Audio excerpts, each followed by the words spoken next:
What is going on, Marking? How you doing, my friend? Good, man. In today's podcast, we're going to peel back more of the onion that we've already started discussing intention versus expectation, which we did in a previous podcast, where it was intention versus expectation. Then you gave me a call and you said, "Hey, let's do another one because it's evolving for me."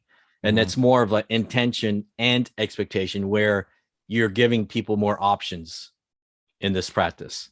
Correct. Yeah, just Okay. giving them more of an option to take a look at that there is another way to operate and be able to set yourself up for success through operating through intentions as opposed to Expectations. Okay. So let me give the audience the definition of intentions. A thing intended, an aim or a plan.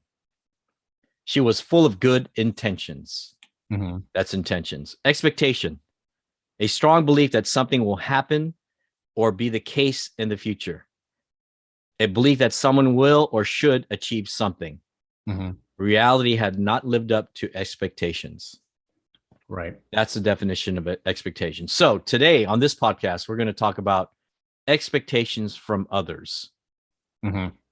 Expectations from others. So just to add on to what you're saying, to give it just another perspective in a more cliff note versions of it.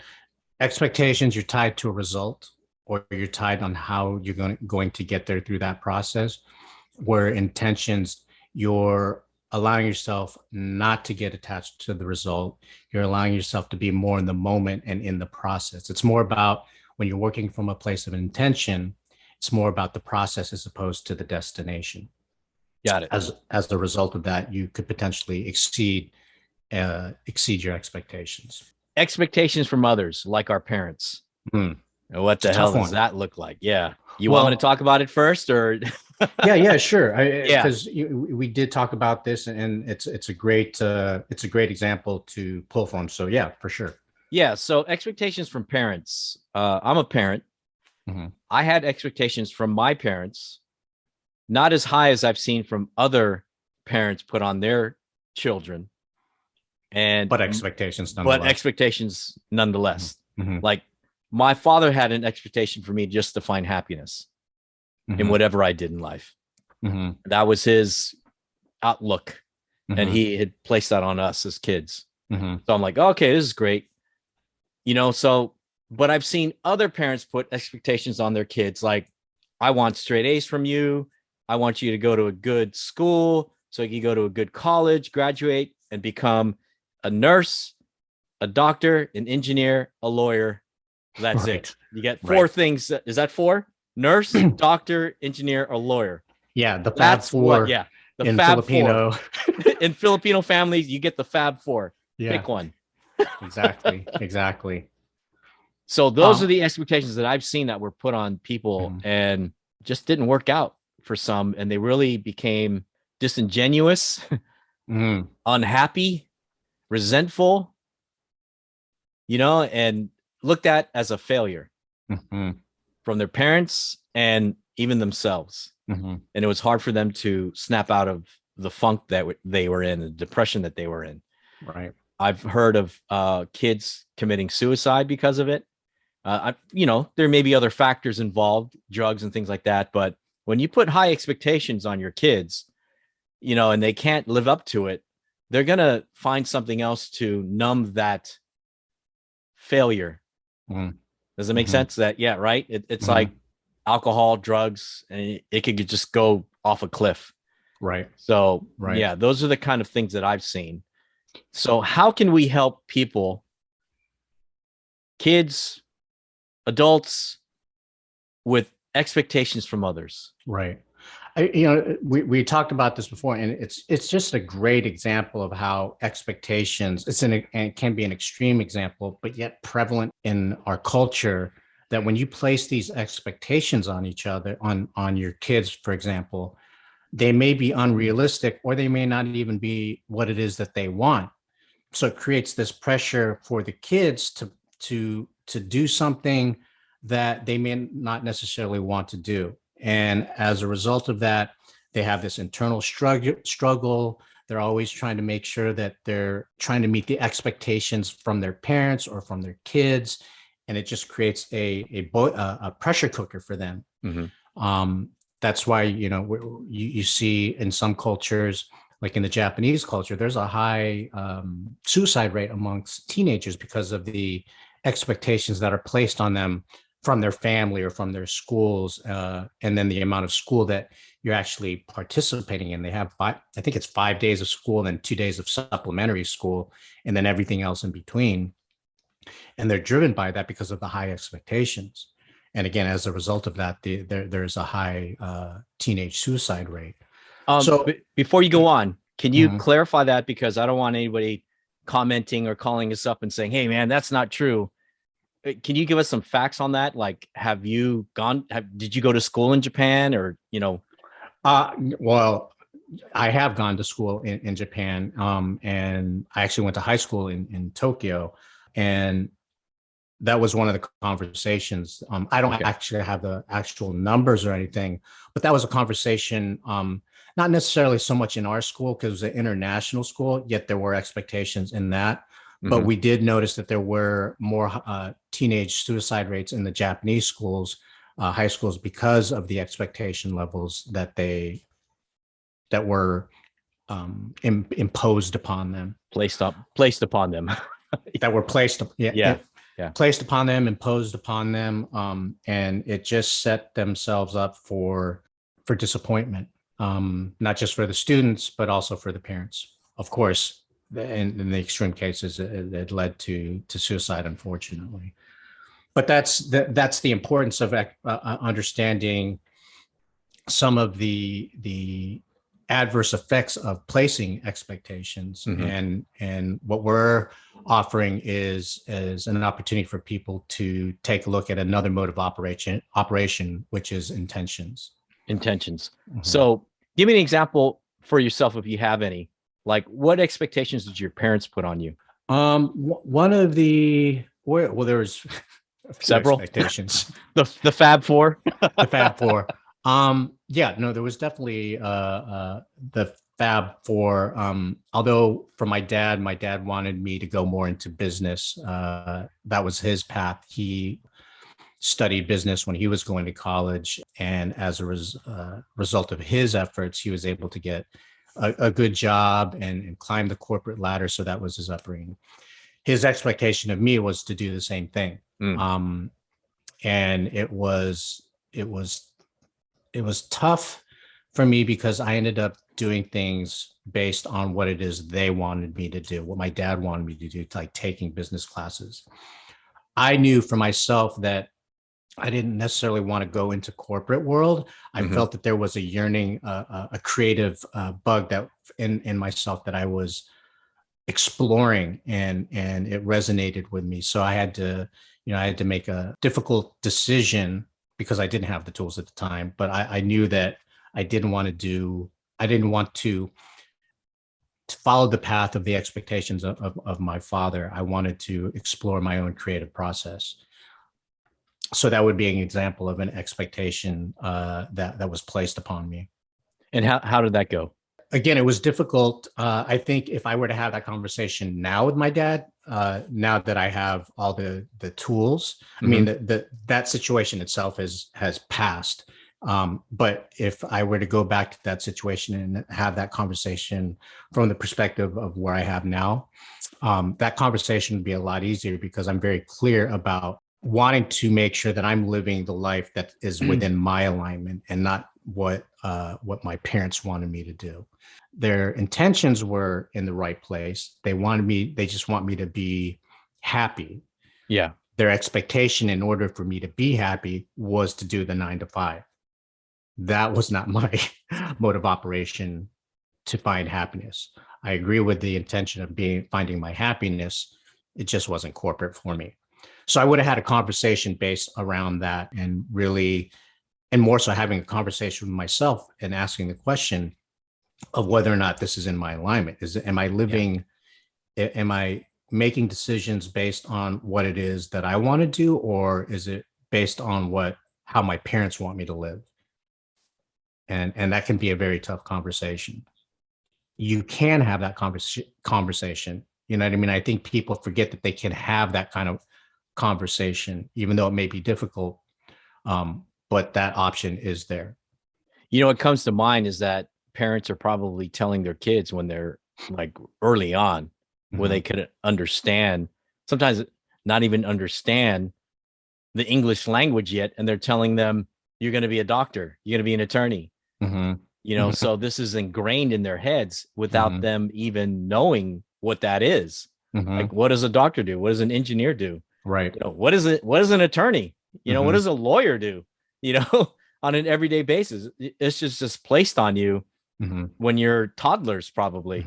And so I think it would be difficult, like you're saying, to actually have a discussion with your parents regarding that, because you at that age, you don't want to disappoint your parents. Yeah, and depending where you are, like whether you're in high school or in college, or you're just on a path of trying to find out what it is that you want to do. Yeah. You know, having that conversation can be a very difficult conversation. And the question I always like to pose to my clients or at least the clients that are experiencing that type of a scenario, the question would be then, what's more difficult? Having a difficult conversation that leads to your alignment, or living a life for potentially 4 years and studying something that you have no interest in studying, and then once you finish that program, being forced into a job that you don't even care about. What would be worse, right? Yeah. I've actually had friends that actually went that path and realized, I don't want to be a doctor, and did something totally different, you know. And it's all, and I've had family members who like just went and got their degrees to make their parents happy, and then did totally the opposite thing that they went to school for. But it was to make their parents happy. It was to make their parents happy. Yeah. And when you do that, know that there's potential to create resentment, anger, frustration, depression, because you're no longer living your life. You're living it for somebody else. And that's where the crux is in having that kind of a conversation. And more importantly, you know, in having this conversation, hopefully our listeners can start to see for themselves, like, oh, wait, there's another option for me to think about here, and how I move forward. I didn't know that. So what are some steps? Right. Yeah. I mean, that's great. That's a great thing to discuss, because some kids, let alone adults who've gone through that, don't know how to talk to their parents. Yeah. You know, and giving this type of information about using intention instead of expectation. I mean, that allows you ease, flow, and grace. That's what we always talk about, right? Ease, flow, and grace. Right. Definitely provides a little bit more ease, flow, and grace, because, you know, when you're operating from intention, it allows you to be in the moment. It allows you to focus on the process and the journey, as opposed to future tripping about the result, which is when you're operating from a place of expectation. When you're operating from a place of expectation and being tied to that result, if you don't meet those markers, you start to have self-doubt, or you start to maybe think about, am I good enough to do this? And then it just makes it more of an uphill battle for you to try to reach those goals. Yeah. As opposed to, you know, being intentional and instead of placing the intentions of, I got to be a straight A student in order to get to this school, the intention can be, I get to be the best student and learn as much as I can throughout this process. And then see where that may lead you, because it allows you to be more focused and more in a learning process, as opposed to just ticking off the box. I did this, I did that, I did this, I did that. I didn't do this, I failed at that. You know, there's more, there's a rigidity there in the expectation that doesn't allow you the flexibility of intention and more learning, actually. Well, I guarantee you, a lot of parents, if they're listening to this, they're probably like, these guys are a bunch of jerks, man. They're ruining my the way I raise my kids. Right. And it's a great conversation for parents to have for themselves. Like, am I placing expectations on my kids? Would working with my kids and being more intentional as opposed to placing expectations, can that be a more stress-free route and to get from point A to point B? And then, even when you're placing these expectations, some of the questions that you can ask are, one, are the expectations that I'm placing, are they reasonable? Are they doable? And are they in alignment for what my kid wants? When you start asking those questions, then you can start to slowly move into intentions. Like, well, maybe I can be more intentional, because if I'm placing these expectations on my kids, I'm creating a lot of pressure for them. Right. Yeah. Yeah. And then when you're receiving those expectations, you get to ask those same questions for yourself as well. Are the expectations being placed on me? Are they reasonable? Are the expectations doable? And are the expectations within my alignment? And then once you're able to answer those questions, you can start to move into intentions. Like, okay, if these expectations are placed upon me, how can I move through this process and being more intentional?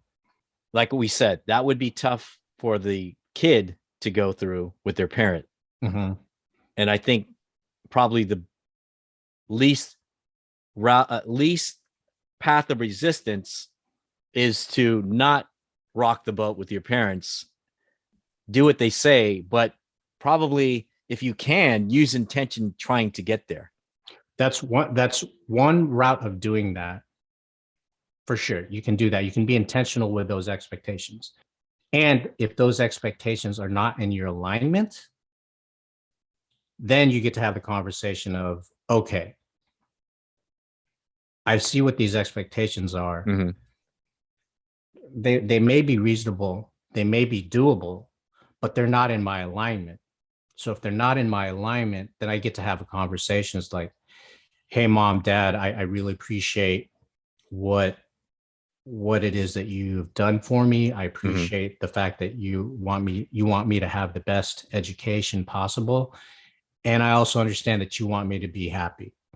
And if happiness at the end of the day is the most important thing, which it should be, then I get to live this life and do the things that I want to do in order to achieve my happiness, and not live through what it is that you want me to do. Because the question becomes, am I living for you, or am I living for myself? Yeah.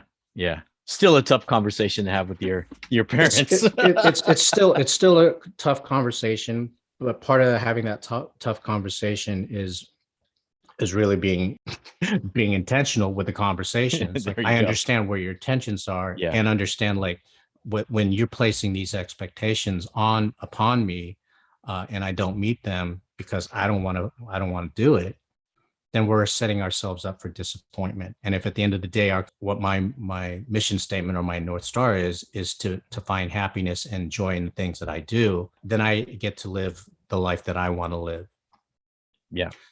And yes, it is a tough conversation, but what's tougher, having that tough conversation, or living a life that's truly not yours, and building resentment, and potentially wasting time, potentially wasting money, potentially, damaging relationships.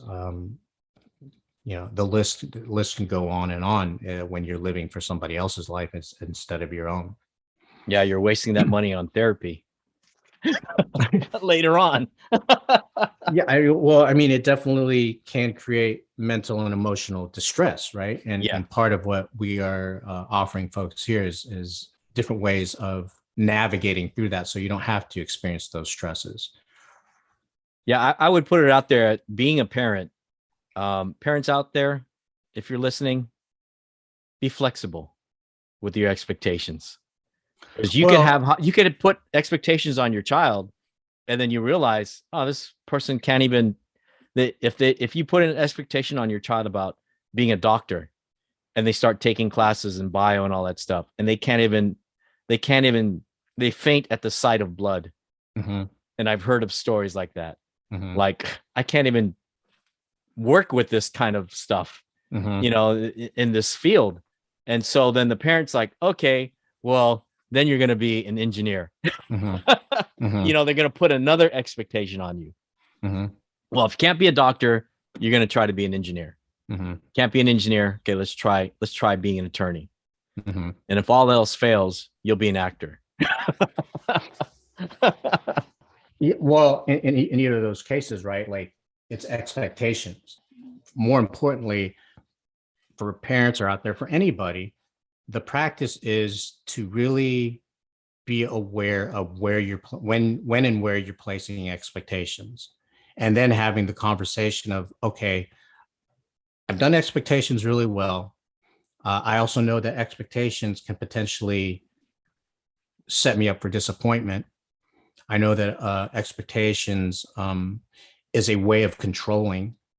It's a way to keep me safe. If I know there's another mode of operation to operate from a place of an intention, to implement that and again put yourself in a place of where you're more in the moment. In other words, you're more involved in the process, you're more involved in the journey, you're not so attached to the result or the destination. It allows for a lot more opportunity to learn, to grow, and potentially exceed whatever expectations that you may have placed on yourself or expectations that people have placed on you. Thank you for listening to the Artistry in Life podcast. Stay tuned for part 2.